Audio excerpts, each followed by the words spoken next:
आज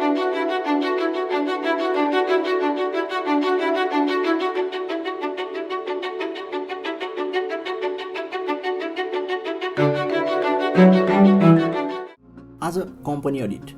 अडिटको बारेमा पढ्न गइरहेको छु, जसमा चाहिँ के छ भन्दाखेरि चाहिँ कम्पनी अडिटमा चाहिँ यो कम्पनी एक्ट अनुसार चाहिँ अडिटरको प्रोभिजनहरू के छ भन्ने कुराको बारेमा चर्चा गर्न जाँदैछु। 110 सेक्सन 110 अनुसार चाहिँ कम्पनी टु अपोइन्ट अडिटर भनेको छ, every company shall appoint an auditor unless this act have to accounted auditor भनेको छ। भन्नुको अर्थ every company shall appoint an auditor under this act to have its accounts audited भनेको छ। आफ्नो अकाउन्टहरूलाई audit गर्नको लागि हरेक कम्पनीहरूले के गर्नुपर्छ, अडिटर अपोइन्ट गर्नुपर्छ भनेको छ। र in case where any company has branch office outside Nepal, the auditor appointed pursuant to section 1 यो अनुसार चाहिँ जुन अपोइन्ट गरेको अडिटर छ may also audit the account of that branch office except as otherwise provided in the prevailing law of country where such branch office is situated. भन्नुको अर्थ जुन कन्ट्रीमा चाहिँ त्यो ब्रान्च अफिस सिचुएटेड छ त्यो कन्ट्रीको चाहिने प्रिभेलिङ ल अनुसार बाहेक केही कुराहरू गर्नुपर्ने छ भने यस नर्मली चाहिँ के गर्नुपर्छ भन्दाखेरि त्यो ब्रान्चको पनि के गर्नुपर्छ भन्दाखेरि अडिटरले अडिट गर्नुपर्ने छ भनेर 110 मा भनेको छ। अर्को 113 मा के भन्छ भन्दाखेरि चाहिँ 113 भन्दा पनि अब 111 मा जाउँ हैन। 111 मा अपोइन्टमेन्ट अफ अडिटर भनेको छ, अडिटरको अपोइन्टमेन्टको बारेमा कुरा गरेको छ। इन केस अफ पब्लिक कम्पनीको कुरा गर्ने हो भने the auditor of company shall be appointed by the general meeting भनेको छ हैन। पब्लिक कम्पनीको केसमा अडिटरको अपोइन्टमेन्ट जनरल मिटिङले गर्नेवाला छ। र इन केस अफ प्राइभेट कम्पनीको केसमा भन्ने हो भने in accordance with the provision as mention in the MOA AOA or consensus agreement अनुसार हुन्छ भनेको छ। तर यदि एमओए एओए अथवा कन्सेन्सस एग्रिमेन्ट छैन भने ह्याज नो सच प्रोभिजन र appointment shall be made by general meeting भन्ने कुरा गर्नु पर्यो। र BOD may appoint auditor prior to the holding first AGM, पहिलोचोटि अथवा फर्स्ट टाइम एजिएम हुनुभन्दा अगाडि चाहिने के अरे बिओडीले चाहिने अडिटर अपोइन्ट गर्छ भनेपछि त्यसपछिका जति पनि सब्सिक्वेन्ट चाहिने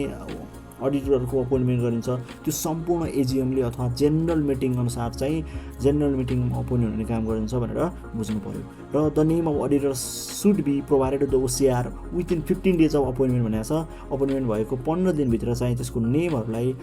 ओसिआरमा प्रोभाइड गर्नुपर्ने छ भन्ने कुरा गरेको छ। अर्को भनेको अडिटर स्याल hold office only until the next AGM हैन। सो अफिसर के अरे अडिटरले के गर्नुपर्छ भन्दाखेरि चाहिँ होल्ड गर्नुपर्ने छ अफिसमा, अर्थात् अडिटर आफ्नो काममा चाहिँ कहिलेसम्म अन्टिल द नेक्स्ट एजिएम भनेको छ। अर्को एजिएम चाहिँ for the appointment of auditor नहुन्जेलसम्मको लागि त्यो बेलासम्मको लागि के गर्नुपर्छ, अडिटरले चाहिँ अफिस होल्ड गर्नुपर्ने हुन्छ भनेको छ। No auditor or his partner or ex partner or employee or ex employee shall be appointed as auditor for more than 3 consecutive term to perform the audit of the public company भनेको छ। भन्नुको अर्थ public कम्पनीको केसमा more than 3 consecutive term to perform the audit भनेको छ। 3 पटक लगातार 3 पटक भन्दा बढी चाहिँ अडिट गर्न पाउँदैन हैन एउटै अडिटरले भन्ने कुरा गरेको छ। भन्नुको अर्थ यसमा इन्डिभिजुअल अडिटरको कुरा गरेको होइन, अडिटको त फर्म हुन्छ, त्यो अडिटरको चाहिँ फर्ममा चाहिँ विभिन्न पार्टनर हुन्छन्, त्यसमा पनि विभिन्न इम्प्लोयरहरू हुन्छन्, त्यसमा पनि एक्सन भनेको छ। यहाँ चाहिँ इन्डिभिजुअल काउन्ट गरिँदैन क्या हैन। जसले पनि मानौँ यसपालि कुनै एउटा फर्ममा चाहिँ के छ त भन्दाखेरि उनीहरूका पार्टनर 10 जना पार्टनर छ भने कुनै एउटा पार्टनरले पहिलो वर्ष चाहिँ अडिट गरेको रहेछ,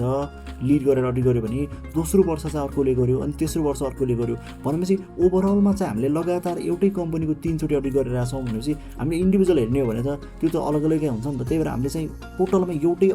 अडिट फर्म भनेर एउटा अडिटर हो भनेर बुझ्नु पर्यो क्या। एउटा अडिट फर्मले एउटा मतलब पब्लिक कम्पनीको चाहिँ कन्जिक्युटिभली 3 वर्षसम्म मात्र पाउँछ, त्योभन्दा बढी चाहिँ पाउँदैन भन्ने कुरा बुझ्नु पर्यो। भन्नुको अर्थ नो अडिटर हैन, त्यो कम्पनीमा भएका अडिटरहरू भयो अथवा हिज पार्टनरहरू भयो, त्यो अडिटरमा भएका त्यो अडिटरका चाहिँ नि पार्टनरहरू हुन सक्छन् अथवा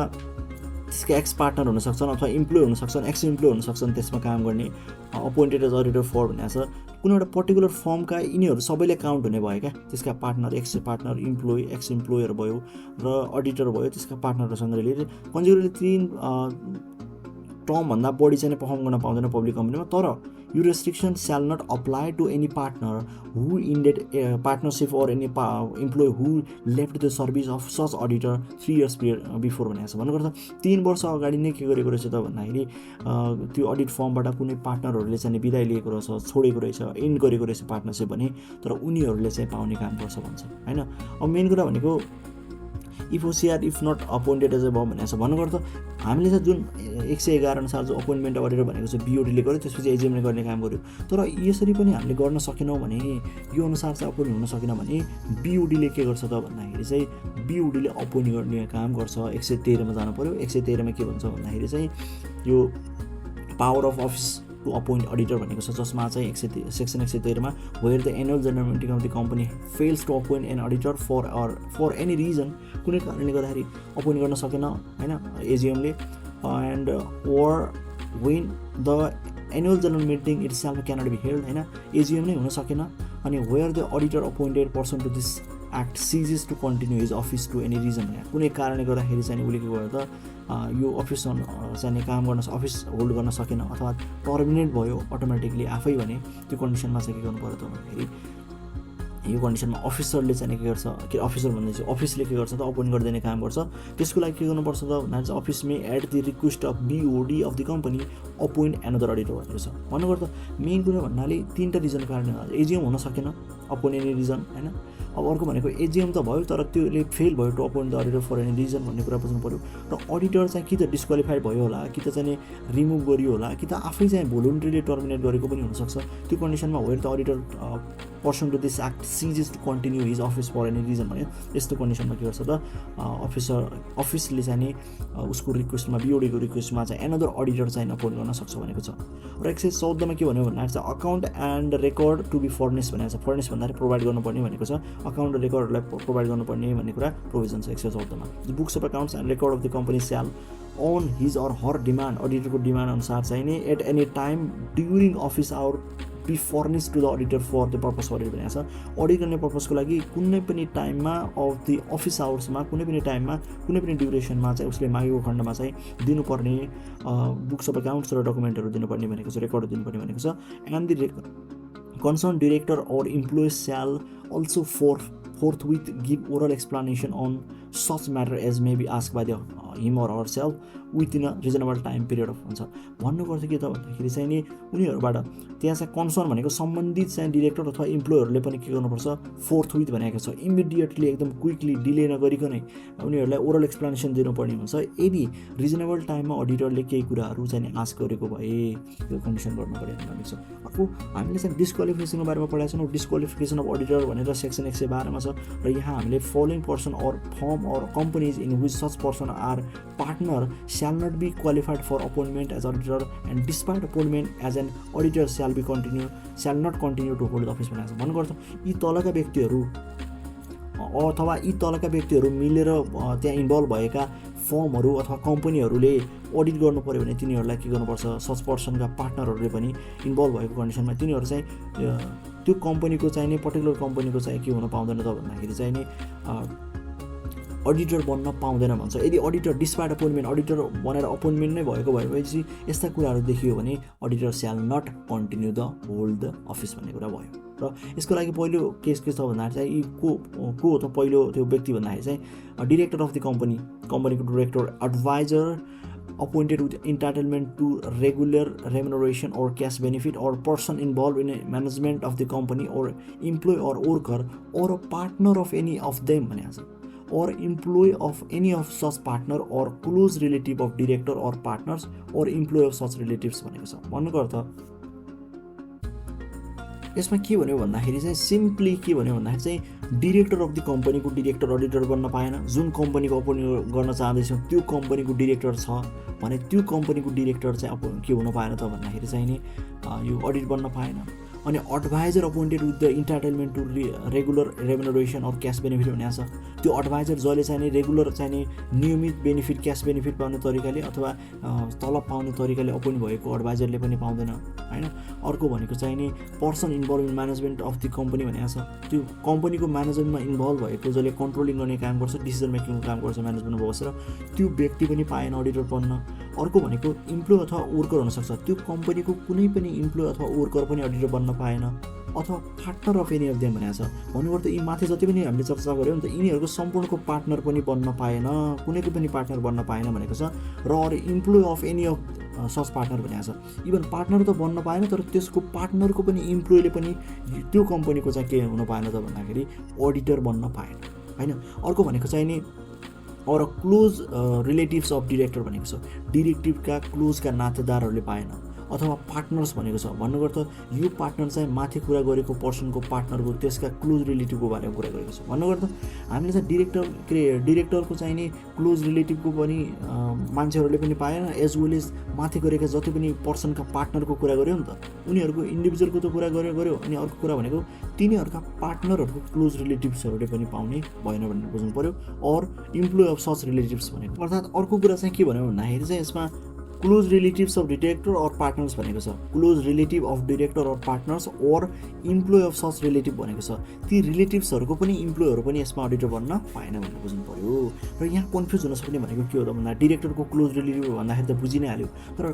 close relatives of a partners भनिदिइरहेको छ क्या मेन कुरा पार्टनरका क्लोज रिलेटिभ्सहरू पनि पाउँदैन भन्नुको अर्थ कुन पार्टनर त भन्दाखेरि चाहिँ जुन हामीले माथि कुरा गऱ्यौँ यिनीहरूको पार्टनरहरू छ र यिनीहरूका पार्टनरको क्लोज रिलेटिभ्सहरूले पनि यसमा के गर्न पाएन त भन्दाखेरि चाहिँ अपोइन्ट हुन पाएन अडिटरको रूपमा भन्ने कुरा बुझ्नु पर्यो अर्को भनेको चाहिँ अर्को पोइन्ट के छ डिस्क्वालिफिकेसनको भन्दाखेरि चाहिँ auditor debtor who has borrowed money from the bank in any manner and a person who has fail to pay any due payable to the company within the time limit and in such arrears or close relatives of such person भनेको छ कुनै debtor रहेछ जसले बरो गरेको छ कम्पनीबाट र उसले चाहिँ ड्यू पेएबल रहेछ उसबाट तिर्न सकेन होइन fail to pay any due payable भनेको छ र त्यो विदिन सर्टेन टाइम लिमिटभित्र तिर्न सकेको रहेछ भने त्यो स्टिल के छ त is in such arrears or त्यसका क्लोज रिलेटिभ्सका पर्सनहरू पनि के पाएन त भन्दाखेरि अडिटर बन्न पाएन a person who has been sentence to punishment for offence भनेको छ भन्नुको अर्थ pertaining to the audit and a period of 3 years for not elapse भनेको छ अडिटसँग रिलेटेड कसूरमा चाहिँ कुनै व्यक्तिले के सजाय पाएको र 3 वर्ष नबितेको कन्डिसनमा पनि त्यो व्यक्तिले पाउँदैन भन्ने कुरा भयो a period of 3 years has not elapse thereafter भनेको छ a person who has been declare insolvent भएको व्यक्तिले पनि पाउँदैन अडिट बन्न भनेको छ a substantial share holder of a company or shareholder holding 1% or more of the paid of capital of the company or his close relatives भनेको छ कुनै substantial share holder of the company भयो substantial भन्दाखेरि 5% अथवा 5% भन्दा बढी holding भएको in case of public कम्पनीमा बट मोर देन 25 करोड भन्दा बढीको पेड अफ क्यापिटल छ भने अर्थात् 250 million भन्दा बढीको पेड अफ क्यापिटल रहेछ भने त्यो कन्डिसनमा 1% भन्दा बढी होल्डिङ भयो भने त्यसलाई पनि सब्सटेन्सियल होल्डिङ भन्ने चलन छ र यस्तो सब्सटेन्सियल होल्डिङ भएको सेयर होल्डर छ भने कम्पनीमा अथवा सेयर होल्डर जसले चाहिँ 1% अथवा 1 भन्दा बढी होल्ड गरेको छ पेड अफ क्यापिटलको अथवा अर्को भनेको चाहिँ कम्पनी त्यसका यिन दुईटाका के त क्लोज रिलेटिभ्सहरूले पनि पाउँदैनन् भन्ने कुरा बुझ्नु पर्यो र यहाँ इन्क्लुसिभ अफ 1% र 5% भनेर बुझ्नु पर्ने हुन्छ a person who has been sentence to punishment for offense of corruption, fraud or a criminal offense involving moral turpitude and period of 5 years has not elapsed thereafter भनेको छ यस्तो कुराहरूमा सजाय पाएको र 5 वर्ष नबितेको व्यक्तिले पनि करप्सन फ्रड र क्रिमिनल अफेन्समा भएको व्यक्तिले 5 वर्षको नकटेको सजाय पाइसकेपछि हुन्छ नि त नकटेको व्यक्तिले के हुँदैन त भन्दाखेरि अडिट बन्न पाउँदैन भन्ने कुरा भयो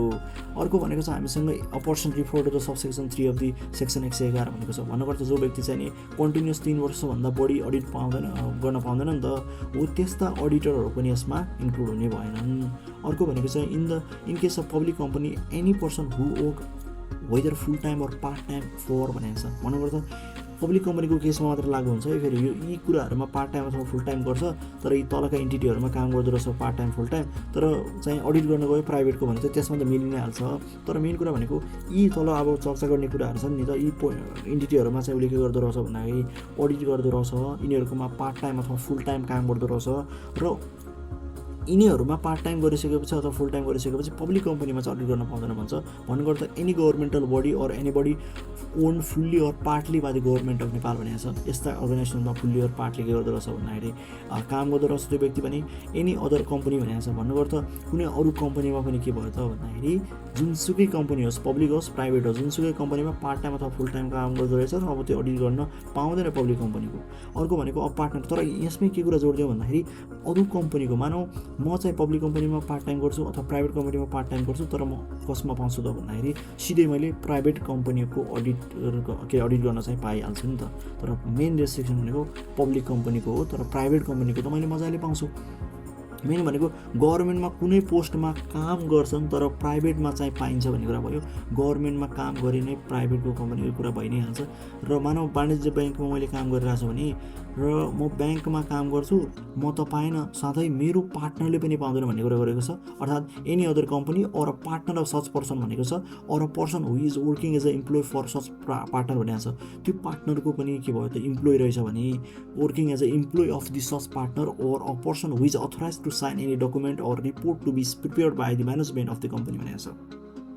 त्यस्तो व्यक्ति कुनै पनि कम्पनीकोमा भएको त्यस्तो व्यक्ति जो चाहिँ म्यानेजमेन्टमा बसेको छ र जसको अथोरिटी छ to sign any document or report to be prepared by the management of the company भन्ने त्यस्तो अथोरिटी राख्छ भने त्यो जुनसुकै कम्पनी होस्, प्राइभेट पब्लिक जुनसुकै कम्पनी होस्, त्यो व्यक्ति चाहिँ नि पब्लिक कम्पनीको के हुन पाउँदैन त भन्दाखेरि चाहिँ अडिटर बन्न पाउँदैन, डिस्क्वालिफाई हुन्छ भनेको छ। अब company or corporate body with limited liability भनेको छ। अब लिमिटेड लाइबिलिटी भएका कर्पोरेट बडीहरू पनि के पाउँदैन त भन्दाखेरि पब्लिक के अरे यो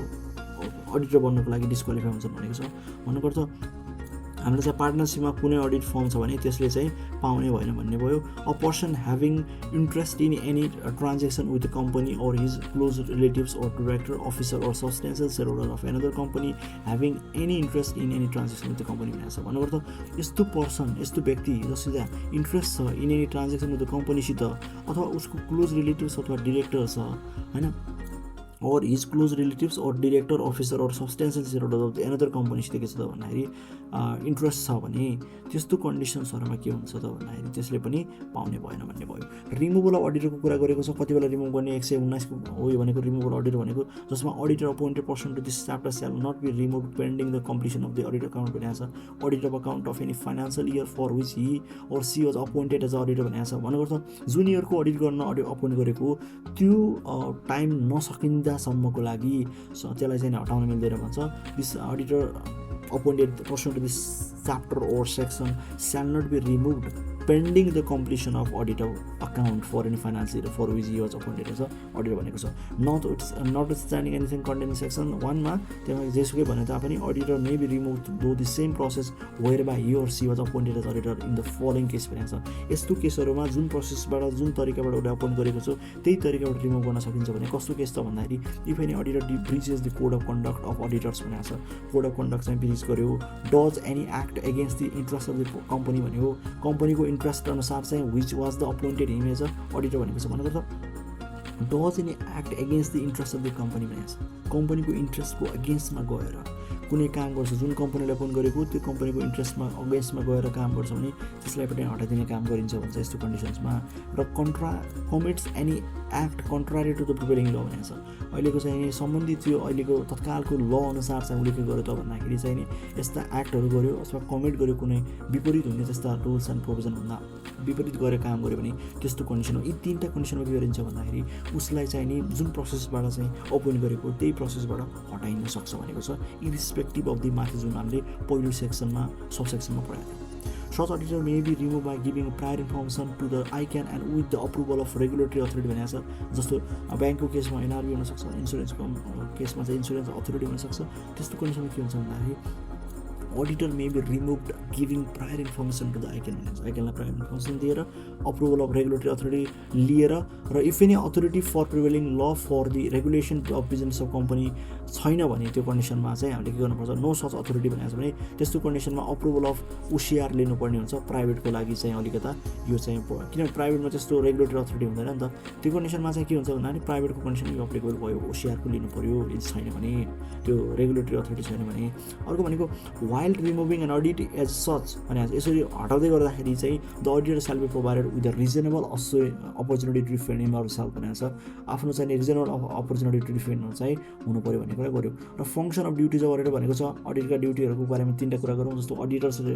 रिपोर्टिङ ड्युटी भनेको छ। Auditor must submit a report to the shareholder or appointing authority certifying the balance sheet, profit and loss account and cash flow statement based on the audited record of the company भनेको छ। भन्नुपर्दा कम्पनीका रेकर्डको बेसिसमा उसले के गर्नुपर्छ भन्दाखेरि आफ्नो audit रिपोर्टलाई submit गर्नुपर्ने हुन्छ सेयर होल्डर अथवा अपोइन्टिङ अथोरिटीलाई। के सर्टिफाई गरेर त भन्दाखेरि त्यसको balance sheet, profit loss account, cash फ्लोलाई गरेर।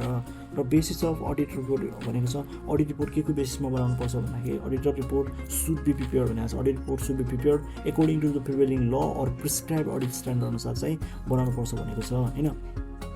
according to the prevailing law and prescribed audit standard and must include all the matter required by the act as necessary भनेको छ। के कुरा इन्क्लुड गर्नुपर्छ एक्ट अनुसार ती सम्पूर्ण म्याटरलाई यसमा इन्क्लुड गर्नुपर्छ भनेको छ। र specific matter to be stated in the report भनेको छ। म्याटरमा के कुरा हो त्यो रिपोर्टमा स्पेसिफिक म्याटर के इन्क्लुड गर्नुपर्छ भन्दाखेरि इन्फर्मेसन एक्सप्लानेसन भनेको छ whether the auditor received all the information and explanation needed to the complete audit के सबै कुराहरू पायो त त्यसको पनि के गर्नुपर्छ इन्फर्मेसन एन्ड एक्सप्लानेसन्सलाई इन्क्लुड गर्नु पऱ्यो भन्छ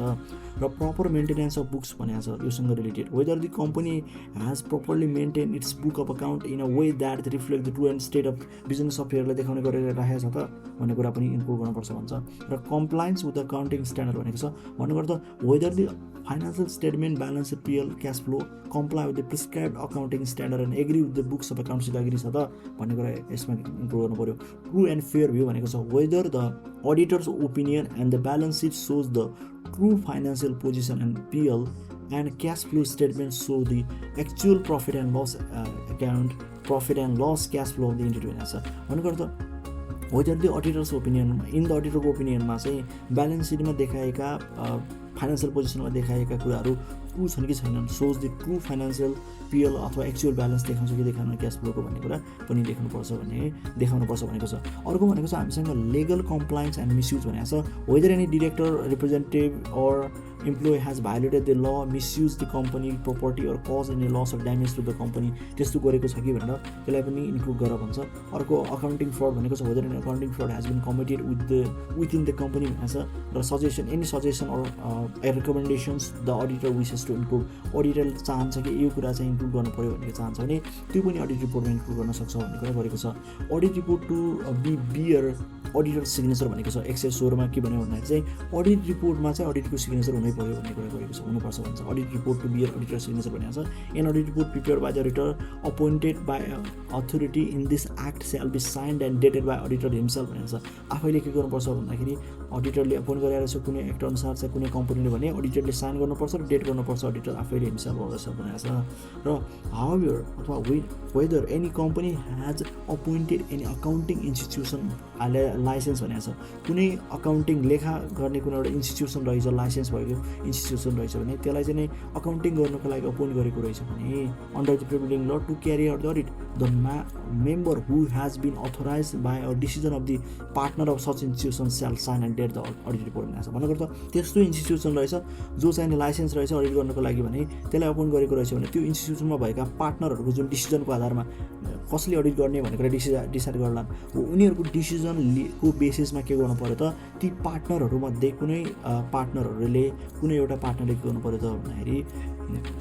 साइन गर्नुपर्ने हुन्छ रिपोर्टलाई डेट गर्नुपर्ने हुन्छ भनेको छ अर्को भनेको अडिट कमिटी एन्ड प्रोभिजन भनेको छ यसमा सेक्सन त छैन तर नर्मली पढौँ न अडिट कमिटी प्रोभिजन भनेको छ कम्पनी एक्ट अनुसार जसमा फर्मेसन कसरी हुन्छ भन्दाखेरि required in listed company with paid of capital 30 million और 30 मिलियनभन्दा बढी छ अरे पेड अफ क्यापिटल भने 30 अथवा 30 मिलियनभन्दा बढीको पेड अफ क्यापिटल भएको लिस्टेड कम्पनीमा आवश्यक हुन्छ कम्पलसरी नै हो अथवा गभर्मेन्ट ओन इन्टिटीहरूमा पनि यो आवश्यकता हुन्छ जस्तै सुकै उसको पेड अफ क्यापिटल भए पनि हो मेन कुरा भनेको चाहिँ कस्तो भन्दाखेरि पेड अफ क्यापिटल बढी भइरहेको छ त्यो कन्डिसनमा अडिट कमिटी फर्म गर्नै पर्ने हुन्छ दुईवटा कन्डिसनमा एउटा paid of capital of the listed company चाहिँ 30 मिलियनभन्दा अथवा 30 मिलियनभन्दा बढी छ 30 अथवा 30 मिलियन बढी छ र गभर्मेन्ट ओन इन्टिटी हो भने अर्को भनेको मस्ट ह्याभ एटलिस्ट 3 मेम्बर्स भनेको छ कम्तीमा त्यो अडिट कमिटीमा 3 जना मेम्बर हुनुपर्छ त्यसलाई चेयर गर्नुपर्छ by director not involve in daily operation भनेको छ जो के अरे डिरेक्टर चाहिँ डेली अपरेसनमा इन्भल्भ छैन त्यसले के गर्नुपर्छ भन्दाखेरि चेयर गर्नुपर्ने भनेको छ भन्नुपर्दा नन एक्जिक्युटिभ डिरेक्टरले चाहिँ त्यसमा चेयर गर्नुपर्ने हुन्छ भनेको छ अर्को भनेको यसमा चाहिँ इलिजिबिलिटी के हो त भन्दाखेरि close member of chief executive can not be member भनेको छ होइन चिफ सिइओका क्लोज मेम्बरहरू यसमा मेम्बर बन्न पाउँदैनन् at least 1 member must be experience professional in accounting or finance with bachelor degree or higher भनेको छ कम्तीमा ब्याचलर डिग्री अथवा हायर डिग्री भएको र इन एक्सपिरियन्स भएको प्रोफेसनल अकाउन्टिङ र फाइनेन्समा एक्सपिरियन्स भएको कम्तीमा एकजना एक्सपर्ट टाइपको चाहिँ हुनै पऱ्यो भन्ने कुरा गरेको छ र रिपोर्टिङको कुरा गर्नुपर्दाखेरि चाहिँ board's report must include audit committee activities policies for implementing its suggestions members allowances and members names भनेको छ भन्नुपर्दा बोर्डको अडिट रिपोर्टमा के हुनु पऱ्यो त भन्दाखेरि अडिट एक्टिभिटिज इन्क्लुड हुनु पऱ्यो audit activity policy for implementing suggestion audit कमिटीले के गरेर हुनसक्छ भन्दाखेरि केही सजेसन दिएको हुनसक्छ त्यस्ता पोलिसीहरूलाई पनि इन्क्लुड गर्नु पऱ्यो र मेम्बर्स अलाउन्सेस हुन्छ मानव अडिट कमिटीमा ती मेम्बरहरूलाई दिएको अलाउन्सेसहरू भयो मेम्बरका नेमहरूलाई पनि इन्क्लुड गर्नुपर्छ भन्छ रिपोर्टमा र अथोरिटी टु कल एटेन्डेन्स भनेको छ कति बेला एटेन्डेन्सको लागि अथवा मिटिङको लागि गर्ने त भन्दाखेरि can call managing director CEO होइन भन्नुपर्दा के बुझ्नु पऱ्यो त हामीले भन्दाखेरि द मेन कुरा भनेको यसमा यो the audit committee may for inquiring into any matter notifying the managing director of the company, chief executive of the company, other director, auditor, internal auditor, and accounts chief involved in the day-to-day operation of the company to attend its meeting, and it shall be the duty to present in meeting of the committee is if they are so notified भन्नुको त यिनीहरूलाई notify गरेको रहेछ यिनीहरूलाई व्यक्तिलाई भने यिनीहरूले चाहिँ के हुनुपर्छ त भन्दाखेरि यो अडिट कमिटीको मिटिङमा चाहिँ आउनुपर्छ भन्ने कुरा गरेको छ मेन कुरा यसमा। अर्थात् सिम्पली के कुरा गर्यो भन्दाखेरि यदि अडिट कमिटीको मिटिङमा चाहिँ उनीहरूलाई इन्क्वायरीको लागि बोलाएको रहेछ यिनीहरूलाई भने कसलाई भन्दाखेरि चाहिँ यिनीहरू जस्तो यो हामीले managing director, CEO, auditor, internal auditor, account chief of the meeting audit गरेको छ भने त्यो कन्डिसनमा उनीहरूलाई नोटिफाई गरेको कन्डिसनमा मेन्डेटरी उपस्थित हुनुपर्छ भन्ने कुरा गरेको छ। र इम्प्लिमेन्टेसन अफ सजेसन भनेको छ board may implement the audit committees suggestion related to the account and financial management or explain reason if not implemented भनेको छ। यदि इम्प्लिमेन्ट गरेको रहेछ भने त्यो रिजनलाई पनि एक्सप्लेन गर्नु पऱ्यो बिओडीले, र यदि इम्प्लिमेन्ट गरेको रहेछ भने अडिटको सजेसन्सहरू के थियो र फाइनेन्सियल म्यानेजमेन्टसित र अकाउन्टसित के थियो भनेर त्यसलाई के गर्नु पऱ्यो त भन्दाखेरि मस्ट इम्प्लिमेन्ट गर्नुपर्ने हुन्छ भनेको छ। र रिसोर्सेस एन्ड प्रोसिजर भनेको छ भन्नुको त company must provide adequate resources for committee भनेको छ। कमिटीको लागि एडिक्वेट रिसोर्स प्रोभाइड गर र committee can set its own internal rules and procedure आफै सेट गर्न सक्छ र उसको लागि चाहिँ एडिक्वेट रिसोर्स प्रोभाइड गरिदिनु पऱ्यो भन्ने कुरा गरेको छ। मिटिङ एन्ड रिप्रेजेन्टेसन भनेको छ chairperson must attend the annual general meeting भनेको छ। एजिएमलाई चाहिँ के गर्छ अडिट कमिटीको एजिएमलाई के गर्छ भन्दाखेरि एटेन्ड गर्नुपर्ने हुन्छ चेयरपर्सन, त्यस्तो एजिएममा हुनुपर्छ। र committee meets as a necessary भनेको छ। भन्नुको अर्थ the audit committee shall meet as per the necessity अनुसार चाहिँ मिट हुनुपर्छ अडिट कमिटी। र अर्को भनेको हामीसँग यो द अडिट कमिटी अनुसारको यो भइसकेपछि हामीले एटेन्ड पनि के गर्नु पर्यो त भन्दाखेरि चाहिँ नि चेयरपर्सनले एटेन्ड हुनैपर्छ एजिएममा भन्ने कुरा भयो। Function duties and power audit committee भनेको छ अडिट कमिटीका कामहरू के हुन्छ, ड्युटिज के हुन्, पावर के हुन् भन्दाखेरि चाहिँ फङ्सन के हुन् भन्दाखेरि चाहिँ review of the financial accounts and financial statement for accuracy, review गर्ने फाइनेन्सियल अकाउन्ट र फाइनेन्सियल स्टेटमेन्ट फर एक्युरेसीको लागि। इभ्यालुएट दि इन्टरनल फाइनेन्सियल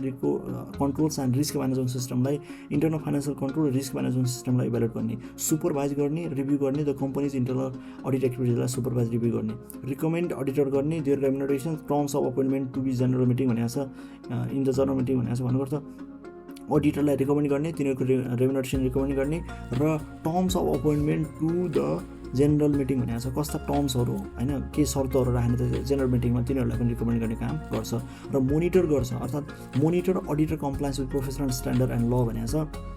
होइन। मोनिटर गर्नु पऱ्यो अडिटरले चाहिँ कम्प्लाइज गरेको छ कि छैन प्रोफेसनल स्ट्यान्डर्ड अनुसार र ल अनुसार भन्ने कुरा। Formulate policy regarding the auditor appointment and selection based on legal directives भनेको छ। फर्मुलेट पोलिसिज रिगार्डिङ, फर्मुलेट गर्छ पोलिसी केसँग रिलेटेड त अडिट अपोइन्टमेन्टसँग रिलेटेड र सिलेक्सन बेस्ड लिगल डिरेक्टिभसँग रिलेटेड फर्मुलेट गर्ने काम गर्छ। प्रिपेयर एन्ड इन्फोर्स गर्छ, कम्पनीको अकाउन्टिङ पोलिसीलाई प्रिपेयर एन्ड इन्फोर्स गर्ने काम गर्छ भने इन्स्योर गर्ने काम गर्छ compliance with long term audit report requirement as regulatory directive भनेको छ। इन्स्योर गर्ने काम गर्छ with long term audit report requirement as regulator directives अनुसार चाहियो भने त्यो कन्डिसनलाई इन्स्योर गर्ने काम गर्छ। Perform other task assigned by the board related to account भनेको छ। भनेको त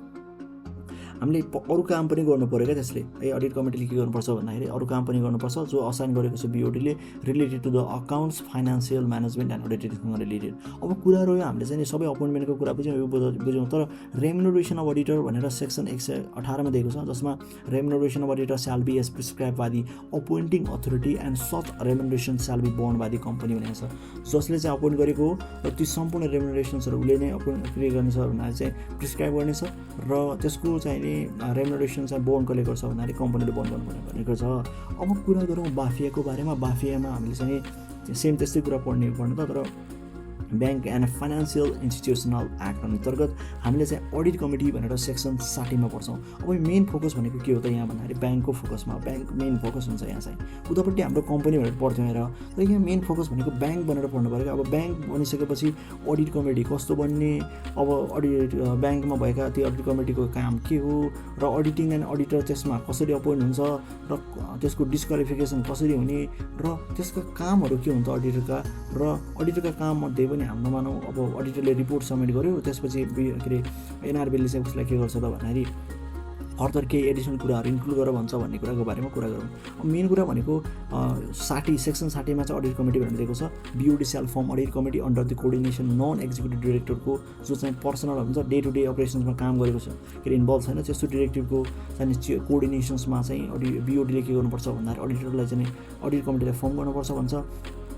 त्यही भएर त्यो कारणले गर्दाखेरि हो। र अडिट कमिटीमा कन्सिस्ट अफ 3 मेम्बर भनेको छ, 3 जना व्यक्तिहरू पर्छन् कि अडिट कमिटीमा। र यो हामीले चाहिँ नन एक्जिक्युटिभ किन राखियो त भन्दाखेरि पर्सनल इन्ट्रेस्ट हुने कारणले गर्दाखेरि त्यसलाई इन्डिपेन्डेन्स मेन्टेन पनि त गर्नु पऱ्यो हो, त्यो मेन्टेन गर्नुको लागि यो कुराहरू इन्क्लुड गरेको मेन कुरा। The committee contain 3 members, the chairperson of the bank or financial institution BFI को चेयरपर्सन, कन्भेनर अथवा head of the sub committee होइन, सब कमिटीको कन्भेनर अथवा head and chief executive shall not be allowed to act in audit committee भनेको छ। Audit कमिटीमा chief executive, chairperson of the BFI अनि convener अथवा head of the sub committee र CEO लाई चाहिँ इन्भल्भ के अरे इन्क्लुड गर्न अलाउ छैन अडिट कमिटीमा मेम्बर हुनुको लागि बस्नुको लागि भन्ने कुरा गर्यो। The member of the audit committee shall not involve in accepting deposit, त्यसमा मेम्बरहरू अडिट कमिटीका मेम्बरहरूले चाहिँ स्याल not involve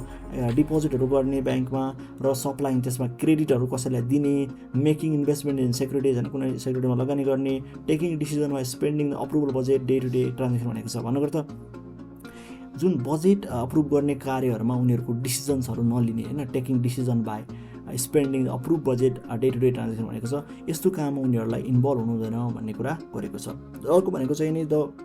meeting of the audit committee shall normally be held once in 3 month भनेको छ। कम्तीमा चाहिने नर्मली चाहिँ कति हुन्छ, हरेक 3 महिनामा एकचोटि चाहिँ मिटिङ हुन्छ भन्ने कुरा गरेको छ। तर उतापट्टि अडिट कमिटीमा त्यस्तो केही पनि थिएन, जति बेला चाहियो त्यति बेला एज नेसेसरी भन्ने कुरा थियो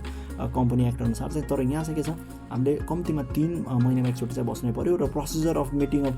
audit committee shall be prescribe the audit committee shall, आफैले प्रिस्क्राइब गर्ने छ प्रोसिजर कस्तो हुने भन्ने कुरा। फङ्सन अफ अडिट कमिटी भनेको छ अडिट कमिटीका फङ्सन उतापट्टि र यतापट्टि अलमोस्ट सिमिलर लाइनको खास भन्ने हुने। यसर्टिङ गर्छ whether or not the accounts, budget, internal auditing procedures, internal control mechanism of bank BFI are appropriate छ कि छैन भनेर चाहिँ यसर्टिङ गर्ने काम गर्छ। इफ दे आर अप्रोप्रिएट छन् भने हैन यी कुराहरू बजेटका कुरा, इन्टरनल अडिटिङका कुराहरू, प्रोसिजरका कुराहरू, मेकानिजमका कुराहरू, बुक्स एन्ड एकाउन्ट्सहरू एकदमै अप्रोप्रिएट छन् भन्ने कुरा छन् भने त्यो कन्डिसनमा to carry out monitoring and supervision whether or not they are complied with भनेको छ। ल एन्ड रेगुलेसन्स आर कम्प्लाइ छन् कि छैनन् भनेर फर्दर के गर्ने काम त मोनिटर गर्ने र सुपरभाइज गर्ने काम अडिट कमिटीको हो। To cause or carry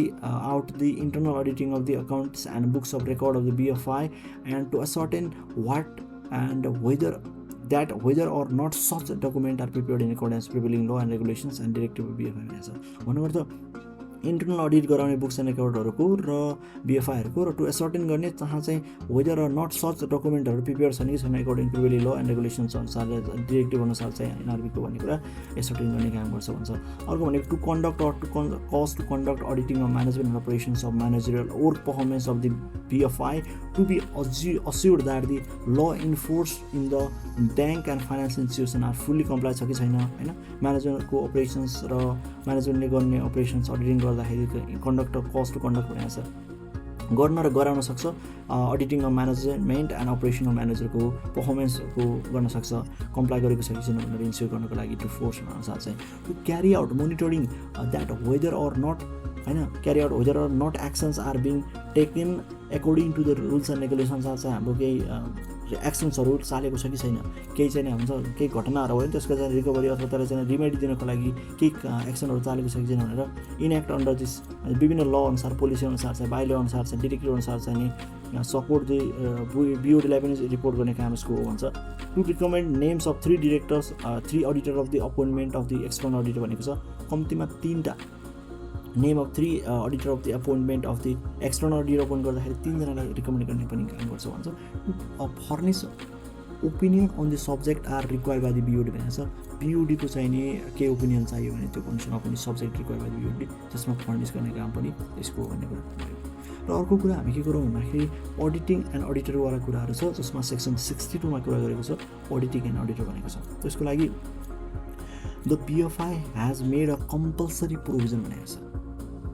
BFI has made a compulsory provision under subsection 1 section 62 भनेको छ। यो सेक्सन अन्तर्गत चाहिँ के कम्पल्सरी प्रोभिजन बनायो भन्दाखेरि चाहिँ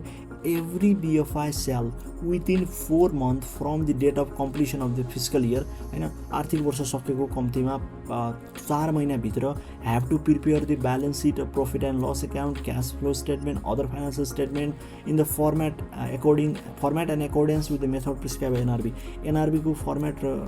के अरे मेथड प्रिस्क्राइब गरे अनुसार चाहिँ 4 महिनाभित्र बनाइसक्नुपर्छ र to get the external audit conducted भनेको छ र एक्सटर्नल अडिट गराइसक्नुपर्छ, स्टार्ट गरिसकेका हुनुपर्छ भन्ने कुरा, कन्डक्ट गरेको सञ्चालन गरिसकेका हुनुपर्छ भन्ने कुरा गरेको 4 महिनाभित्र। र such financial statement shall have to be signed by at least, त्यो फाइनान्सियल स्टेटमेन्टमा कतिजनाले साइन गरेको हुनुपर्छ, एटलिस्ट 2टा director, chief executives and the auditor, भनेको टोटलमा 2टा डिरेक्टर, एउटा चिफ एक्जिक्युटिभ्स एन्ड द अडिटरले साइन गरेको हुनुपर्छ एटलिस्ट पनि। र in case the VFI not completing the auditing within the period, त्यो पिरियड सकेन भने makes request for the extension time for auditing, stating reasonable cause, and the RAS bank may extend the period up to 2 months भनेको छ। यदि reasonable केही कारणले गर्दाखेरि सकेन त्यो टाइममा भन्दाखेरि चाहिँ 2 महिना चाहिँ एक्सटेन्ड गरिदिन सक्छ। The external auditor shall have to submit the report of auditing to the concerned BFI and RAS bank as well। दुईटैलाई के गर्नु पर्यो त भन्दाखेरि कन्सर्न चाहिँ अडिटरले के गर्नु पर्यो त, रिपोर्ट सबमिट गर्नुपर्ने कुरा गरेको छ। र अपोइन्टमेन्ट एन्ड रेमुनरेसनवाला कुरा गर्यो, उतापट्टि हामीले रेमुनरेसन 118 मा पढाएको थियौँ भन्दाखेरि अपोइन्टमेन्ट हाम्रो चाहिँ 111 मा पढाएको थियौँ, 118 मा चाहिँ यो रेमुनरेसनबाट पढाएको थियौँ। अब यहाँ चाहिँ appointment and remuneration of auditor भनेर सेक्सन 63 भनेको छ, जसमा चाहिँ general meeting of the BFI shall appoint an auditor भनेको छ। र general meeting shall not appoint the same auditor for more than 3 consecutive terms appoint गर्नु हुँदैन भन्छ। र if the post of auditor fall vacant for any reason whatsoever the board of directors shall also BOD-ले के गर्छ भन्दाखेरि चाहिँ appoint another auditor for remaining period भनेको छ। उतापट्टि के थियो भन्दाखेरि फर्स्ट टाइम मात्रै BOD-ले अपोइन्ट गर्थ्यो, एजिएम हुनुभन्दा अगाडि चाहिँ first time before AGM, first AGM हुनुभन्दा अगाडि चाहिँ गर्थ्यो। त्यसपछि सबै के हो त बिचमा भनेको एजिएमले हुन्थ्यो होइन। मेन भनेको त्यहाँ चाहिँ के हुन्थ्यो भन्दाखेरि चाहिँ एजिएमले चाहिँ आफैले अपोइन्ट गर्ने काम गर्थ्यो। यदि सकेन भने विभिन्न रिजनले गर्दाखेरि चाहिँ हामीले त्यति गर्दाखेरि पनि के हुन्थ्यो भन्दाखेरि सकेन भने अफिसले के अपोइन्ट गरिदिन्थ्यो। तर यहाँ चाहिँ के हुन्छ भन्दाखेरि फर्स्ट टाइम होइन, BOD-ले चाहिँ फल जति पटक चाहिँ अडिटर चाहिँ भ्याकेन्ट हुन्छ त्यति पटक चाहिँ BOD-ले के गर्छ त भन्दाखेरि अर्को अडिटरलाई अपोइन्ट गर्ने काम गर्छ रिमेनिङ पिरियडको लागि भन्छ। र while appointing an auditor the general meeting shall appoint a charter accountant in case of the license BFI, जस्तो क्लास अफ ABCD भनेको छ नि त, license BFI of class ABCD भयो भने चार्टर अकाउन्टेन्टलाई के गर्छ भन्दाखेरि जेनरल मिटिङ थ्रु चाहिँ अपोइन्ट गर्ने काम गर्छ भन्छ भने। And the charter accountant or registered auditor in case of bank or license bank or financial institution of class D भनेको छ। क्लास D को हो भने RA-ले पनि चान्स पाउँछ, C-ले पनि चान्स पाइ नै हाल्छ भन्ने कुरा भइहाल्यो। र यसमा हामीले के कुरा लेख्नुपर्छ भन्दाखेरि RA-ले जुन अडिटको चाहिँ लिमिट थियो नि, सिलिङ हो, त्यो सिलिङलाई पनि के अरे देखाउनु पर्ने हुन्छ, यति लिमिटभित्र RA-ले पाउँछ भनेर। र अर्को भनेको चाहिँ in case of any bank and financial institution does not or could not appoint auditor गर्न सकेन भने द RAS ब्याङ्कले अपोइन्ट गरिदिने काम गर्छ। कुनै पनि कारणले गर्दा सकेन भन्छ भने त्यो कन्डिसनमा हो कि खासमा। तर उतापट्टि के थियो, कुनै पनि रिजनले होइन, पहिलोपटक BOD-ले गर्ने हो एजिएम हुनुभन्दा अगाडि, त्यसपछि मिटिङ हुनै सकेन अथवा मिटिङ हुँदा हुँदै पनि अपोइन्ट गर्न सकेन कुनै रिजनले, अथवा बिचमा छोडेर गयो भने त्यो कन्डिसनमा गर्ने काम गर्थ्यो। र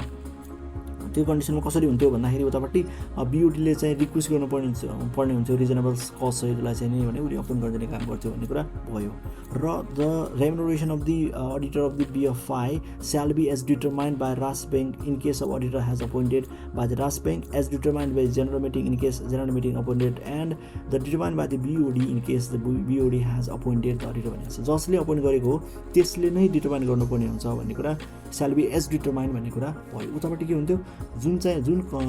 कम्पनीले अपोइन्ट गरेको त्यो कम्पनीले के गर्छ डिटरमाइन गर्ने काम गर्थ्यो। अब डिस्क्वालिफिकेसन अडिटरको बारेमा कुरा गरौँ, सेक्सन 64, जसमा चाहिँ following person or any firm or company or institution in which such person is promoter or partner shall not be eligible to appoint as auditor of BFI भनेको छ। भन्नुपर्छ तलका व्यक्तिहरू अथवा ती व्यक्तिहरू इन्भल्भ भएको कुनै फर्म, कम्पनी अथवा इन्स्टिट्युसन छ जहाँ चाहिँ ती व्यक्तिहरू चाहिँ प्रोमोटर अथवा पार्टनरको रूपमा खेलिरहेछन् भने, such person is a partner अथवा प्रोमोटर छन् भने त्यो कन्डिसनमा ती व्यक्तिहरूले गरेको चाहिँ नि फर्म अथवा कम्पनीहरूबाट पनि हुँदैन र ती व्यक्ति इन्भल्भ भएको चाहिँ नि पर्सनबाट पनि अडिट गर्न मिल्दैन भन्ने कुरा भइ नै हाल्यो। अब के हो त, अब प्रोमोटर को व्यक्ति हुन्छ भन्दा promoter, director, chief executive of the BFI financial institution on his or her family member भनेको छ। मेन कुरा भनेको के हो भन्दा चाहिँ यो सेक्सनमा चाहिँ त्यो एउटै BFI, मानौ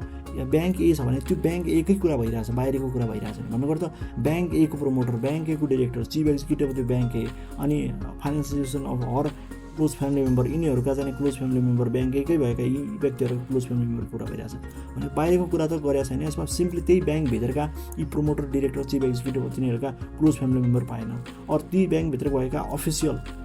employee or internal auditor of the bank or financial institution भनेको छ। इम्प्लोइ, इन्टरनल अडिटर, अफिसियल्सहरू भयो। A person working as a partner of any promoter भनेको छ होइन। प्रमोटर पार्टनरको रूपमा कुनै पनि प्रमोटरको, कुनै पनि डिरेक्टर, इम्प्लोइ अफ दि बिएफआईको पार्टनर, तिनीहरूको व्यक्ति चाहिँ नि पार्टनरको रूपमा काम गरिरहेछ यिनीहरूको भने त्यो पनि पाएन। A borrower of the BFI person with significance ownership भनेको छ। त्यो बिएफआईबाट कसैले ऋण लिएको रहेछ भने, त्यसले लोन लिएको रहेछ भने त्यो पनि पाएन। र त्यो सिग्निफिकेन्ट अनरसिप भनेको 2% बढी अनरसिप भएको व्यक्ति, त्यो व्यक्तिले पनि पाएन भन्ने कुरा भइहाल्यो। Relevant person or person having financial interest भनेको छ त्यस्तो व्यक्ति जसको चाहिँ फाइनेन्सियल इन्ट्रेस्ट छ त्यो ब्याङ्कमा भने त्यो पनि पाउँदैन। A person who has been declared bankrupt in Nepal or abroad भनेको छ। नेपाल अथवा बाहिर विदेशमा ब्याङ्क्रप्ट भएको रहेछ भने जो डिक्लेयर भएको रहेछ त्यो पनि पाउने भएन। र a person firm, company or institutions having subscribed one or more share of BFI भनेको छ। जसले चाहिँ एकभन्दा बढी सब्सक्राइब गरेको रहेछ कम्पनी, फर्म, पर्सन, इन्स्टिट्युसन भने त्यो पनि पाउने भएन। र जुन ब्याङ्कको अडिट गर्दैछ त्यो ब्याङ्कको लिमिट भन्न खोजेको है खासमा, यो अरूको कुरा होइन। र अ पर्सन अरू कम्पनीमा भयो त पाइहाल्छ होइन, त्यो नर्मल कुरा भइहाल्यो। भनौँ ब्याङ्क ए को कुरा गर्दैछु, अडिट एपोइन्ट गर्ने कुरा गर्दैछु भने ब्याङ्क बीमा कुनै व्यक्तिको चाहिँ नि यस्तो के अरे 1%भन्दा बढी छ, सब्सटेन्सियल छ अनि यहाँ चाहिँ नि सिग्निफिकेन्ट अनरसिप छ भन्ने कुरा गर्छ भने त्यो बालै भएन, त्यो त गरिहाल्छ। तर जुन कम्पनीको अडिट गर्न गइरहेको छ त्यही कम्पनीमा चाहिँ हुनु भएन भन्नुपर्छ, जुन ब्याङ्कमा छ त्यो कम्पनीमा जानु भएन भन्ने कुरा गरेको छ। A person who has been punished in any criminal offence by a court and period of 5 years has not been lapsed after he or she served the punishment भन्नुको त कुनै क्रिमिनल अफेन्समा चाहिँ नि के भएको त भन्दाखेरि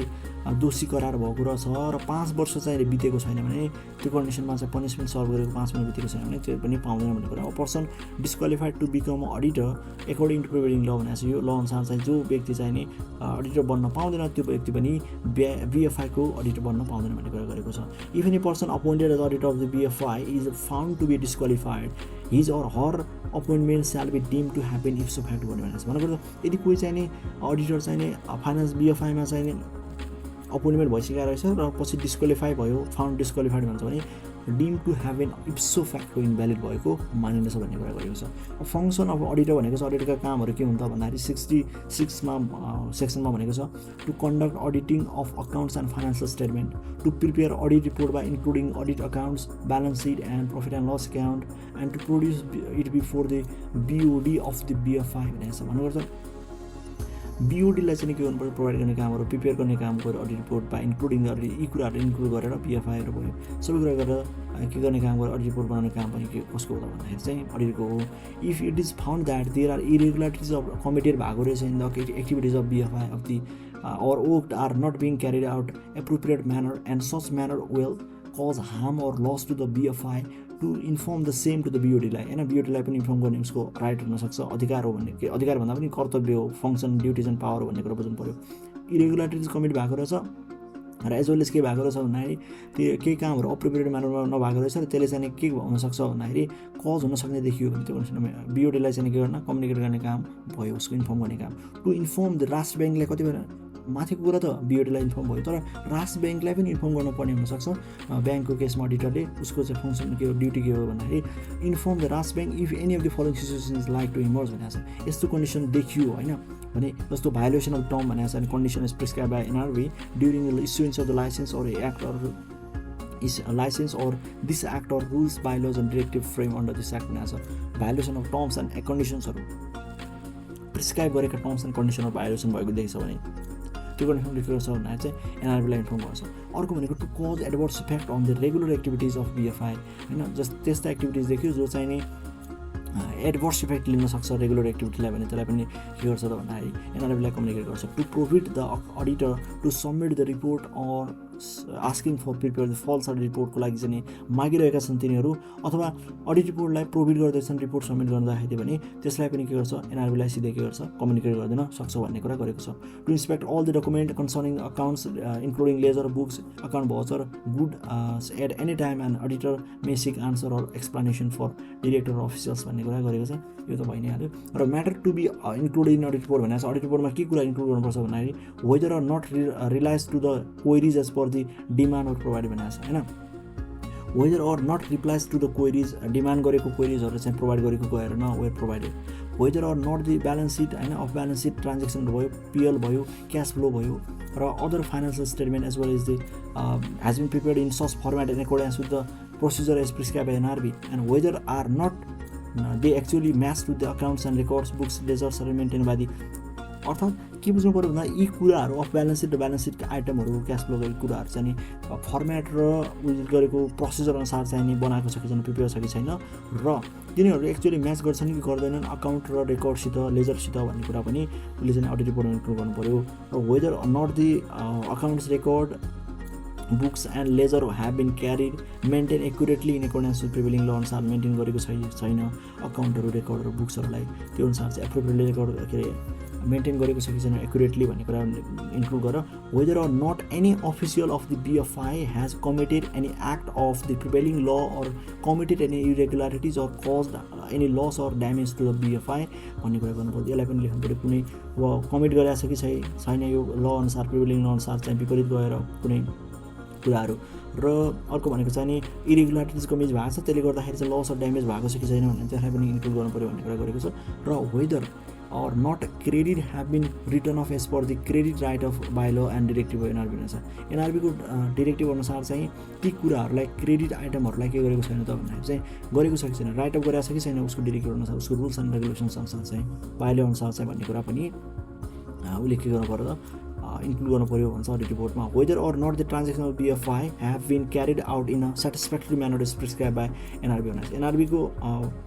प्रिस्क्राइब म्यानर अनुसार चाहिँ नि, सेटिस्फ्याक्ट्री म्यानर अनुसार चाहिँ नि ट्रान्जेक्सनहरू क्यारी गरेको छ कि छैन, matters to be inform to share holder, केही कुराहरू म्याटरलाई इन्फर्म गर्नुपर्ने गरेको छ कि छैन, matter prescribe by the prevailing law and other matters prescribe by the NRB to be mention to audit report बारेर भनेको छ। त्यस्ता म्याटरहरू जो चाहिँ नि प्रिभेलिङ ल अथवा अदर म्याटर जो प्रिस्क्राइब गरेको छ एनआरबी तिनीहरू छ कि छैन त्यसलाई पनि इन्क्लुड गर्नुपर्छ भन्छ। र other suggestion which the auditor deems necessary to be furnished भनेको छ। केही कुरा सजेसन्सहरू चाहिने चाहिन्छ अथवा उसलाई चाहिँ लाग्यो त्यसमा राख्नुपर्नेदेखि अडिट रिपोर्टमा भन्छ भने अडिटरले राख्न सक्छ भनेको छ। र when the audit report has been received, audit report चाहिँ के भयो त सबमिट गर्नु पर्यो भनेको छ नि त हामीले, एउटा अडिटरलाई के अरे एउटा बिएफआईले एउटा चाहिँ एनआरबीलाई। सो त्यति बेला चाहिँ मानव अडिट रिपोर्ट चाहिँ रिसिभ भइसक्यो र NRB may order the auditor of the BFI to carry out the following additional कामहरू उसले प्राप्त गरिसकेपछि एनआरबीले फर्दर यी कामहरू गर्न सक्छ, गर भन्न सक्छ, carry out the following additional function भनेको छ। To submit additional information as required by NRB concerning the auditing, अडिटसँग रिलेटेड केही further information additional information submit गरेर भन्न सक्छ। अर्को भनेको to make more expand the area auditing of the BFI भनेको छ। अडिट सब्सिडियरी कम्पनीका एरियाहरूमा के एक्सपान्ड गरेर अडिट एरियाजहरू भन्न सक्छ। To make more expand the area auditing in BFI and subsidiary company to carry out the other test as recommendation to the BFI or required by the RAS bank any particular subject भन्नुपर्छ। कुनै BFI को recommendation अनुसार चाहिँ क्यारी गर्ने, other कुराहरू test गर्ने, अथवा अर्को भनेको चाहिँ नि एनआरबी अनुसार चाहिँ पर्टिकुलर सब्जेक्ट अनुसार चाहिँ उसले पनि केही कुराहरू टेस्ट गर्नुपर्छ कि पर्दैन भन्ने कुरा पनि उसले चाहिँ एडिसनल गर्न सक्छ, गर्नुपर्छ भन्ने कुरा गरेको छ।